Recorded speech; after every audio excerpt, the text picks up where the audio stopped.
With so many marginally qualified climbers flocking to Everest these days, a lot of people believe that a tragedy of this magnitude was overdue. But nobody imagined that an expedition led by Rob Hall would be at the center of it. Hall ran the tightest, safest operation on the mountain, bar none. A compulsively methodical man, he had elaborate systems in place that were supposed to prevent such a catastrophe. So what happened? How can it be explained, not only to the loved ones left behind, but to a censorious public? Hubris probably had something to do with it.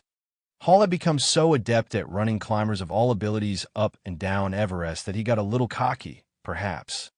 He bragged on more than one occasion that he could get almost any reasonably fit person to the summit, and his records seemed to support this.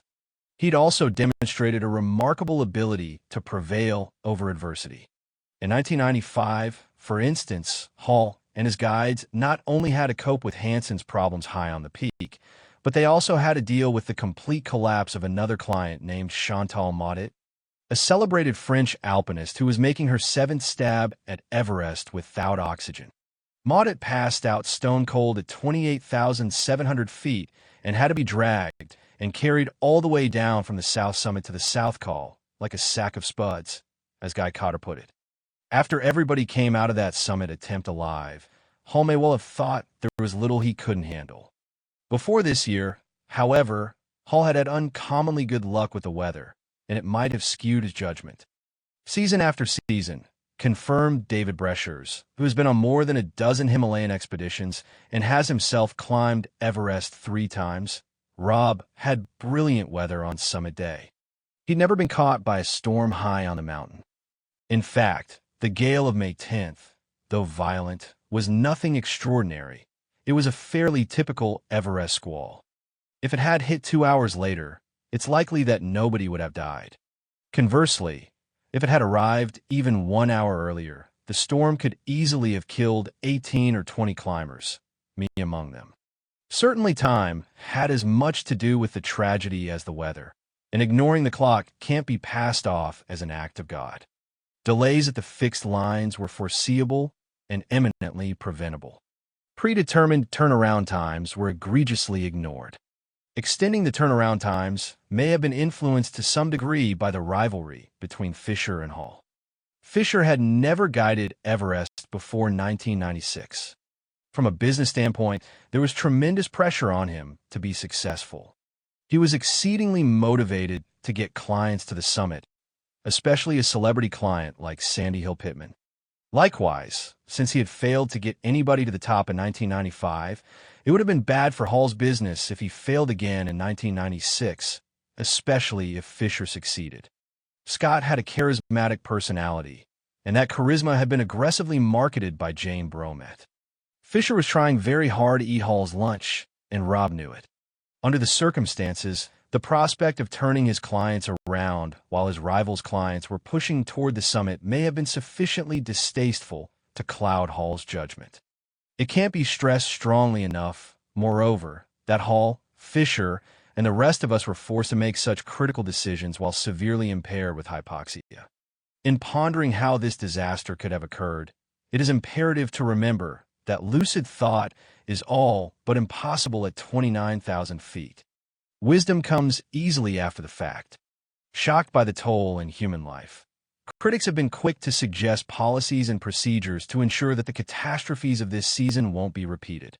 It has been proposed, for example, that a guide-to-client ratio of 1:1 be established as the standard on Everest, i.e., each client would climb with his or her own personal guide and remain roped to that guide at all times. Perhaps the simplest way to reduce future carnage would be to ban bottled oxygen, except for emergency medical use. A few reckless souls might perish trying to reach the summit without gas. But the great bulk of marginally competent climbers will be forced to turn back by their own physical limitations before they ascended high enough to get into serious trouble. And a no-gas regulation would have the corollary benefit of automatically reducing trash and crowding, because considerably fewer people would attempt Everest if they knew supplemental oxygen was not an option. But guiding Everest is a very loosely regulated business, administered by Byzantine Third World bureaucracies spectacularly ill-equipped to assess qualifications of guides or clients. Moreover, the two nations that control access to the peak, Nepal and China, are staggeringly poor. Desperate for hard currency, the governments of both countries have a vested interest in issuing as many expensive climbing permits as the market will support, and both are unlikely to enact any policies that significantly limit their revenues. Analyzing what went wrong on Everest is a useful enough enterprise. It might conceivably prevent some deaths down the road. But to believe that dissecting the tragic events of 1996 in minute detail will actually reduce the future death rate in any meaningful way is wishful thinking.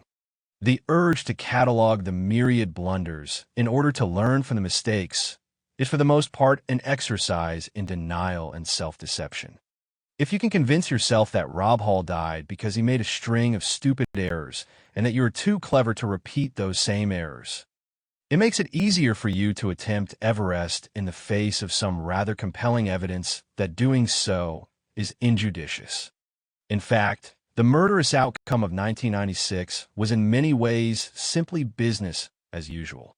Although a record number of people died in the spring climbing season on Everest, the 12 fatalities amounted to only 3% of the 398 climbers who ascended higher than base camp, which is actually slightly below the historical fatality rate of 3.3%, or here's another way to look at it. Between 1921 and May 1996, 144 people died, and the peak was climbed some 630 times, a ratio of 1 in 4. Last spring, 12 climbers died, and 84 reached the summit, a ratio of 1 in 7. Compared to these historical standards, 1996 was actually a safer-than-average year. Truth be told, climbing Everest has always been an extraordinarily dangerous undertaking and doubtless always will be. Whether the people involved are Himalayan neophytes being guided up the peak or world-class mountaineers climbing with their peers. It is worth noting that before the mountain claimed the lives of Hall and Fisher, it had already wiped out a whole corps of elite climbers, including Peter Boardman, Joe Tasker, Matty Hoey, Jake Breitenbach, Mick Burke, Michel Parmentier, Roger Marshall, Ray Jennett, and George Lee Mallory. In the case of the guided ilk, it rapidly became clear to me in 1996 that few of the clients on the peak, myself included, truly appreciated the gravity of the risks we faced, the thinness of the margin by which human life is sustained above 25,000 feet. Walter Mitty's with Everest Dreams need to bear in mind that when things go wrong up in the death zone, and sooner or later they always do, the strongest guides in the world may be powerless to save a client's life. Indeed, as the events of 1996 demonstrated, the strongest guides in the world are sometimes powerless to save even their own lives.